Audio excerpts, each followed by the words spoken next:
दुनिया के रहोगे ना आखिरत के रहोगे। तुम लड़कियों से ताल्लुक जोड़ रहे हो, नाजायज ताल्लुकात। किस उम्र में? 16, 17 साल की उम्र में जोड़ रहे हो, क्या जाएगा? मेरे रसूल ने 1450 साल पहले फरमाया था, जो जिना करेंगे उनके साथ 3 चीजें खुदा करेगा। पहली बात, अल्लाह उसकी रोजी को कम कर देगा, उसको तंग दस्त कर देगा। जहां जाते हैं सब यही कहते हैं, सैयद साहब रोजी के मामले में बहुत तंगी है, बहुत प्रॉब्लम है, बड़े मसाइल हैं। या मैं ये नहीं कहता हर तंग रोजी वाला जानी है, ये नहीं कहता, लेकिन अभी मैं इसका तज्जिया आपके सामने करूंगा। मैं कुछ किसी को नहीं कहता, इसलिए कि ना मैं कोई खतीब हूँ ना कोई अहले इल्म हूँ, मैं आपका खादिम हूँ।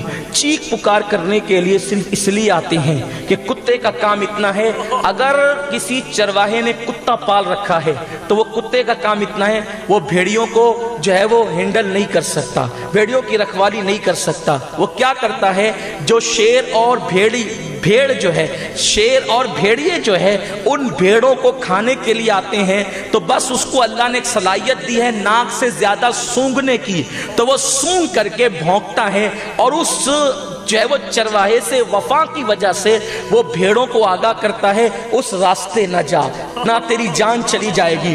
तो वो भोली भाली भेड़ें जो है इतना करती है कि उस अपने चरवाहे के पालतू कुत्ते की आवाज पर वो वहां से भाग करके अपने मालिक की तरफ, अपने चरवाहे की तरफ आ जाती है और उनकी जान बच जाती है।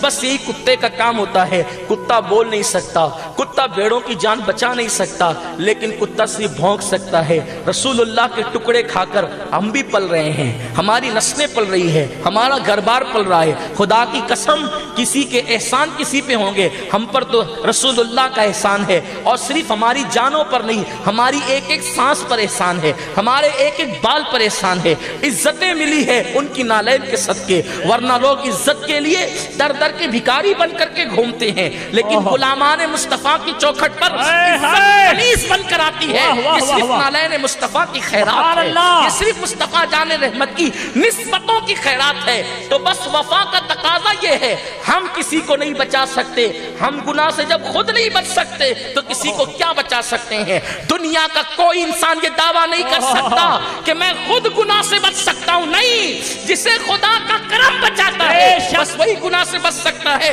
वरना कोई गुनाह से नहीं बच सकता। अगर मेरा अल्लाह चाहे तो मस्जिदों की जीनत बनने वाले शराब खानों पे नजर आए, और अगर मेरा अल्लाह चाहे तो शराब में डूब जाने वाले मस्जिदों की जीनत बन जाए। क्या आपने नहीं देखा, बलाम और बाऊर को कुत्ता बना दिया गया, जहन्नम का कुत्ता, और बिश्र हाफी को अपने वक्त की विलायत का ताजदार बना दिया गया। बिश्र की पहली जिंदगी क्या है, जंगल में लूटने वाला फुज़ैल इब्ने अयाज गरीब नवाज के पीरों का पीर बन गया। आखिर वो कौन सा फैजान है जो फुज़ैल को डकैती के जंगल से निकाल कर मसनद इरशाद पर मुतमक्किन करता है?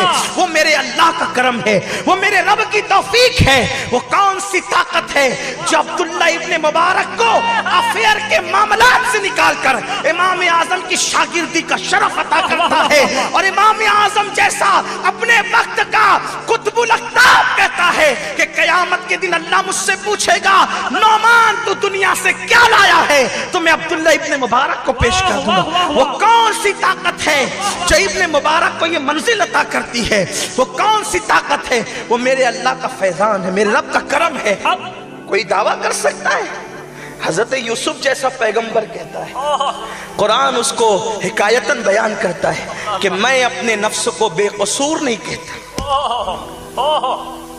जब बारात की का वक्त आया ना, जब मिस्र की औरतों ने हजरत यूसुफ की बारात का ऐलान किया कि यूसुफ तो पाक है, हम ही गंदे थे जो उनको लुभाते थे, हजरत यूसुफ अलैहिस्सलाम ने उस वक्त कहा, मैं अपने नफ्स को बेकसूर नहीं कहता। फरमाते नफ्स अम्मारा तो बहुत बुराइयों की तरफ ले जाने वाला है, लेकिन आगे कैद लगाए, इल्ला मा रहिमा रब्बी, मगर मेरा रब जिसको बचा ले, अल्लाह जिस पे रहम करे, तो कोई अपनी पारसाई का ऐलान नहीं। और याद रखना, जिन्होंने पारसाई का ऐलान किया वो मुसीबत में फंसे हैं, इसलिए अपने आप को बहुत पारसा न समझना।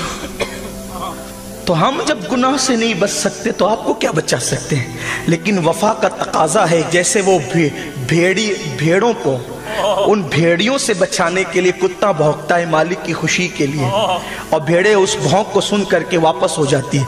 वैसे ही मुस्तफ़ा जान रहमत की भोली भाली उम्मत जो नादानी की वजह से, मुझे यकीन है मुसलमान कभी बेगैरत नहीं हो सकता, मुसलमान कभी जिना के अड्डे पे नहीं जा सकता। नफ्स ले जा रहा है, भोलेपन में जा रहे हैं, नफ्स की मोहब्बत में जा रहे हैं, नफ्स के वरगलाने से जा रहे हैं। अपना काम है भौंकना, आगाह करना। हो सकता है किसी को ये भौंक आगाह करके पलटा दे और वो हुजूर के कदमों में आ जाए। एक भी आ गया हम सब की निजात है। ये महफिल इसलिए होती है, इसलिए इस महफिल में अगर नसीहत की जाए तो बुरा नहीं माना करें। और अल्लाह की कसम हम तो किसी को टारगेट करके कभी बोलते ही नहीं, टारगेट करके बोलने को गीबत तसव्वुर करते हैं, और गीबत हराम है और जिना से बदतर है, इसलिए कभी किसी को टारगेट करके नहीं कहा। बस बात तो जनरल की जाती है, बात तो ऐसी की जाती है, आप बुरा नहीं माने, बस बात इतनी है आया करें तो इस नियत के साथ कि मेरी इस्लाह हो जाए। आज इस्लाह हो गई तो कामयाब है, आज इस्लाह नहीं होगी तो फिर मैदान महशर में पछताने से काम नहीं चलेगा। तो 16-16, 17-17 साल के बच्चे जिना के अड्डों पे जाए, 16-16, 17 साल के बच्चे, 12-12, 13-13 साल की बच्चियां अपना सब कुछ लुटा रही है, अपनी आबरू का सौदा कर रही है। कल जिना करने वाले को पैसे देने पड़ते थे, अब हाल यह है कि बच्चियां भी और बच्चे भी नफ्स के इतने गुलाम बन गए कि वो एक दूसरे को गिफ्ट करके एक दूसरे की आबरू से खिलवाड़ करते। ये हालात हैं, कौम इन हालात में डूबी हुई है, और हमारा हाल ये है कि हम जन्नत तकसीम करने लगे। बड़ी माजरत के साथ इतना जुल्म न करें इनके साथ, इनको कड़वी दवा पिलाएं ताकि इन्हें शिफा हो। बीमार को मीठी दवाएं नहीं पिलाई जाती, बल्कि जो मीठी होती वो दवा भी कब होती है। जिन्हें दवा की ज़रूरत है उन्हें हम दवा दें, इसलिए कि ये हम पे एतमाद करके आते हैं। यहाँ से हम जो देते हैं वो लेने के लिए तैयार रहते हैं, इसलिए इनके एतमाद के साथ हम कभी खिलवाड़ न करें, वरना हमें भी अल्लाह की बारगाह में जवाब देना है, हमें भी रब की बारगाह में जवाब दे होना है। मेरी कौम के जवानों, हुजूर अलैहिस्सलाम मेरे सादिको मज़दूक नबी, सच्चे नबी ने फरमाया जानी के लिए 3 बातें की जाती। पहली चीज उसकी रोजी से अल्लाह बरकत उठा लेता है, जानी की रोजी से। अब जिना के मुख्तलिफ स्टेप है। पहला स्टेप जिना का ये है कि अल्लाह ने जिन चीज़ों को हराम कर दिया है उन मनाजिर को देखना, ये आंखों का जिना है। मैं नहीं कहता कौन क्या करता है, हम खुद डूबे अपने आप में। क्या इन आंखों के जिना से हम बचते? कितने लोग हैं, नमाजी हैं, हाजी हैं, चेहरों पे दाढ़ियां हैं, सरों पे टोपियां हैं, कितने लोग हैं जो इस मंजर से बचते हैं, इन मनाजिर से बचते हैं। जानते हैं औलिया अल्लाह ने अपनी आंखें निकाली है। अगर एक गलत मंजर पर नजर पड़ गई, एक गलत मंजर पर आंखें निकाल के फेंक दी, आंखें निकाल के फेंक दी। बहुत दूर चला जाऊंगा अपने उन्वान से, लेकिन दूर जाना भी नहीं चाहता, बात को समेटना भी चाहता हूं, लेकिन यहां मुझे एक हदीस याद आ गई। उसका मफहूम अपने अल्फाज में पेश करके अपने जवानों को उनकी जवानी का वास्ता देकर कहना चाहता हूं, देखो निगाहों की हिफाजत कितनी ज़रूरी है, और मोमिन की निगाह की हिफाजत तो ज़्यादा ज़रूरी है, क्योंकि इन्हीं आँखों से हमें अल्लाह का दीदार करना है। जन्नत में अल्लाह का दीदार करना इन आँखों से, कब्र में रसूल पाक का दीदार करना है इन आँखों से। ये आँखें बहुत कीमती है। इन आँखों की अजमत हमें पता नहीं है, इन आँखों की अजमत उनसे पूछो, इन आंखों की अजमत उनसे पूछो जिनको मुस्तफा जान रहमत का सही इश्क मिल गया था। आज निगाहों के ज़िना में इल्ला माशाअल्लाह उम्मत की अक्सरियत डूबी हुई है, और हम एहसास भी नहीं है। कुदरत ने एहसास दिलाने के लिए रोजी तंग कर दी कि अब तो तुम्हें होश आए, इसलिए कि जब तुम्हारी रोजी तंग होगी तो तुम्हें होश आएगा, होश के नाखून लेके तुम तौबा कर लोगे। लेकिन तंगी रिस्क का मामला हम कहाँ जोड़ते हैं? अरे अभी तो दुनिया में मंदी चल रही है, फुला की हुकूमत आ गई तो तंगी आ गई। मोमिन के रिस्क की तंगी से किसी की हुकूमत का कोई ताल्लुक नहीं, इसलिए कि मोमिन का ईमान है। हुकूमतें रिस्क नहीं देती, रज़्ज़ाक़ रिस्क देता है, अल्लाह रिस्क देता है, अल्लाह रिस्क देता है। ये क्या भीख मांगने वाले तुम्हें रोजी देंगे?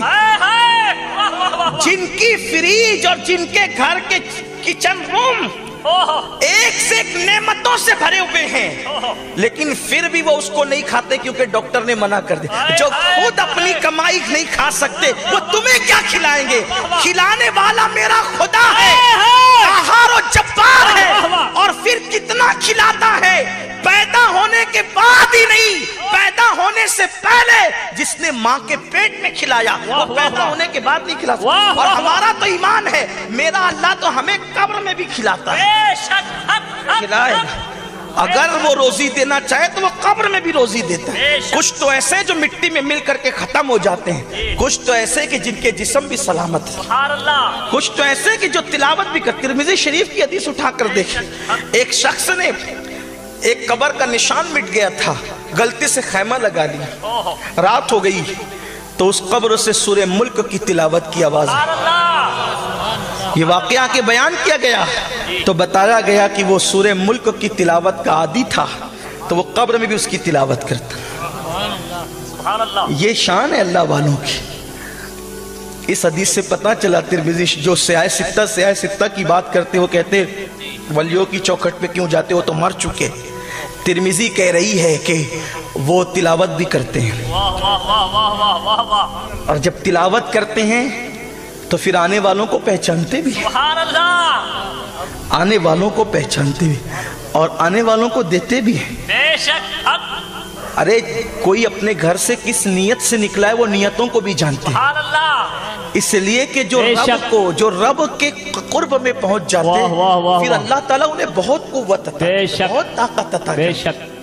बहरहाल मेरा उन्वान अभी उस तरफ में नहीं जाता, वरना गिरा दर गिरा खुलती जाएगी और हम अपने उन्वान से दूर होते जाएंगे। निगाह की हिफाजत, निगाह की हिफाजत न करोगे तो रोजी तंग हो जाएगी। और अल्लाह का वादा है, जो अल्लाह से डर के गुनाह छोड़ दे, अल्लाह उसे ऐसी जगह से रोजी अता करता है जहां उसका गुमान भी नहीं जाता। रोजी अल्लाह देता है। आज रोजी के लिए मुसलमान दर दर का भिखारी बन चुका।